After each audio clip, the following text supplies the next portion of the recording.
Si tu ne sais pas faire ça sur Excel, tu passes sûrement beaucoup trop de temps dessus et tu fais certainement partie encore des débutants. Je te montre tout de suite comment le faire en quelques clics et crois-moi, tu vas gagner énormément de temps.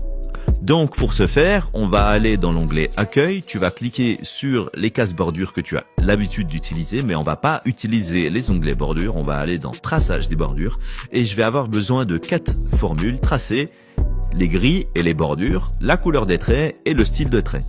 Toi, ce que tu ferais théoriquement, c'est que tu prendrais une de ces fonctions une à une et tu tracerais de cette manière ton tableau. Mais c'est pas rapide et il faut constamment recliquer dans ces onglets.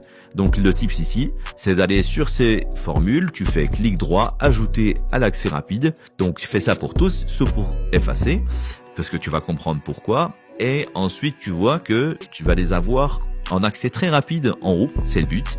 Et ça va te permettre d'éviter de tout le temps retourner dans l'onglet Accueil et même sur ce petit onglet des bordures. Donc une fois que tu as fait ça, tu vas pouvoir utiliser toutes les fonctions. Donc tu choisis le style de trait que tu veux, tu fais tracer les bordures de gris, tu fais d'abord à l'extérieur, donc ça c'est comme tu veux.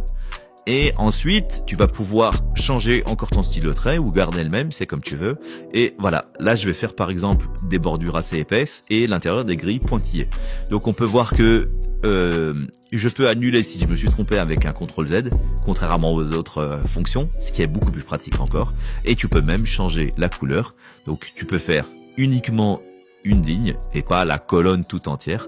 Comme ça te permet de mettre en évidence certaines choses ou styliser différemment ton tableau. Et si tu appuies sur la touche Maj, tu peux carrément supprimer, comme je viens de le faire, certaines grilles juste avec la souris. Et voilà, n'hésite pas à me dire en commentaire si tu connaissais cette astuce et dis-moi aussi si tu veux d'autres tutoriels de ce style. Et enfin, si tu ne veux rien rater, n'hésite pas à t'abonner.